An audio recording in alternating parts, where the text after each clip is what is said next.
Bab 348. Mengutamakan dirinya.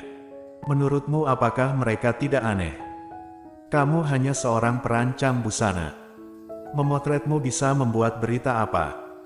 Mungkin karena majalahnya tidak terlalu laku.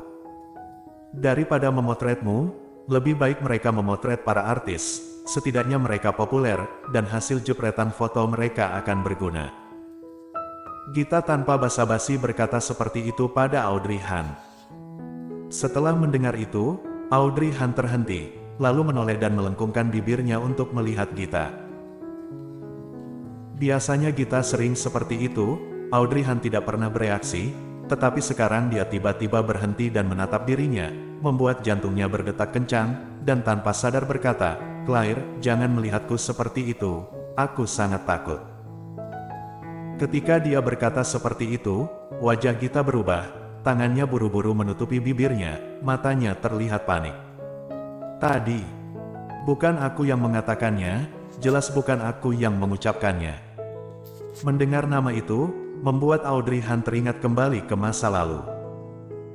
Dulu, banyak orang memanggil namanya seperti itu, tapi sekarang, dia tidak pernah mendengar nama itu selama bertahun-tahun. Perkataan Gita membangkitkan banyak kenangan tentang Claire Sen. Audrey Han berdiri dan tercengang. "Bibi Gita, siapa itu Claire?" Setelah mendengar itu, Audrey Han tersadar dan menatap putranya, mengulurkan tangan dan menyentuh bagian atas kepalanya. "Anak-anak, jangan terlalu banyak bertanya, ayo pergi." Setelah berbicara, dia mengambil tangan Glenn dan berjalan ke depan. Gita tahu kalau dia telah mengatakan hal yang salah, dan mengikuti mereka berdua tanpa mengucapkan sepatah kata pun. Setelah beberapa saat, Gita tidak bisa menahan diri untuk tidak berkata, Audrey Han.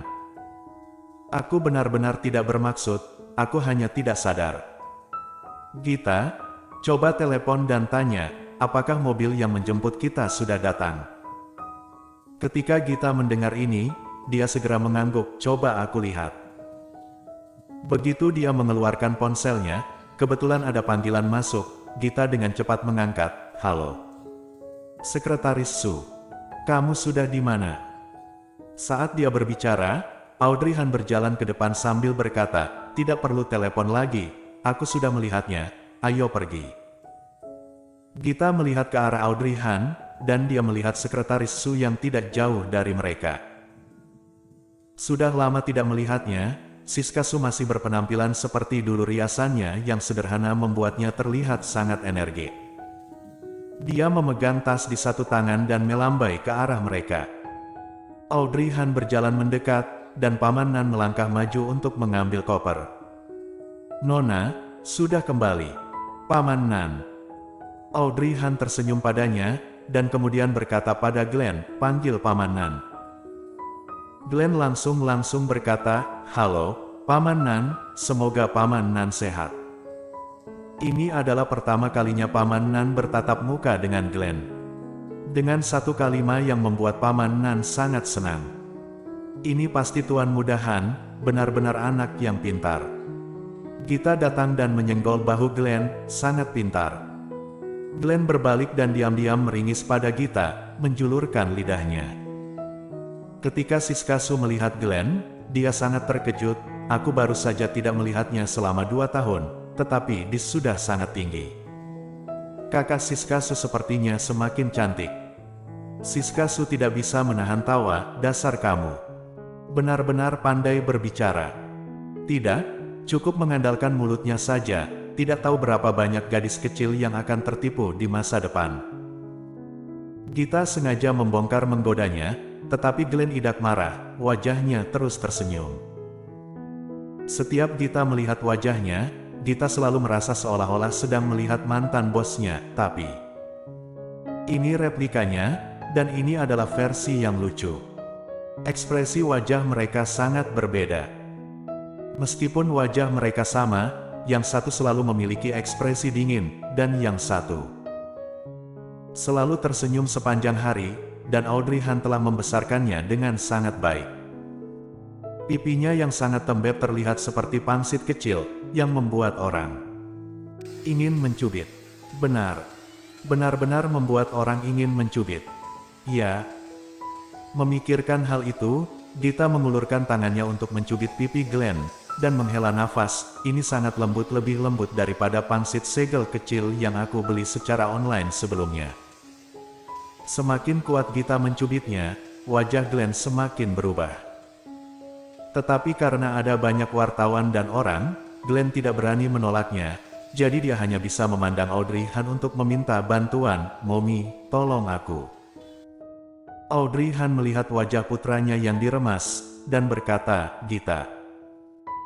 Gita melepaskan, karena ibumu menyuruhku berhenti.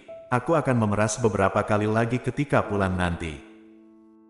Begitu Gita melepaskan tangannya, Glenn segera berlari di belakang Audrey Han. "Oke, ayo bicara saja di mobil, para reporter sedang merekam." Siska Su mau tidak mau berkata seperti itu. Mereka segera naik ke atas mobil. Setelah masuk ke mobil, Glenn duduk di samping Audrey Han, memegang lengannya erat-erat, menatap Gita dengan waspada. "Aku takut dia akan menerkam wajahnya lagi." "Iya. Wajahnya yang imut, bagaimana kalau dia menjadi jelek karena bibi Gita?" Karena Tuan Audrey Han dengar kalau Nona Audrey Han akan kembali ke China, dia secara khusus membatalkan rencana perjalanan selama beberapa hari terakhir dan berencana untuk menemani Nona Audrey Han selama beberapa hari ini. "Kakakku." Mata Audrey bersinar karena cahaya yang menyilaukan. Dia melihat keluar jendela mobil. Dia sangat sibuk. Jika dia mengubah jadwal, apakah perusahaan akan kehilangan banyak uang? Setelah mendengar itu, Siska Su tidak bisa menahan senyum. Dalam pikiran Tuan Audrey Han, bisnis ratusan juta tidak sepenting saudara perempuannya. Tidak mungkin. Audrey Han belum berbicara, tetapi Gita di samping tidak bisa menahan nafas. Sudah 5 tahun, kakak Audrey Han masih belum menikah dan memiliki anak. Dan adik perempuannya masih yang paling penting. Berbicara tentang ini, Audrey Han juga mengkhawatirkan kakaknya. Dulu Audrey Han terus berusaha mencari adik perempuannya. Selain itu, dia tidak peduli soal percintaan. Setelah menemukan saudara perempuannya, dia sibuk dengan urusan adik perempuannya lagi, dan dia bahkan tidak memikirkan hal lain. Jadi, dalam sekejap mata, Audrey Han berusia hampir 40 tahun, tetapi dia masih lajang. Meskipun usianya hampir 40 tahun, tapi keturunan dari keluarga Han memang luar biasa. Meskipun begitu dia masih terlihat 30-an saja dan memiliki karir yang sukses. Dalam 5 tahun terakhir ini, Siska Su bahkan sudah menikah dan memiliki anak. Dia memiliki seorang putri yang sangat cantik. Bersambung.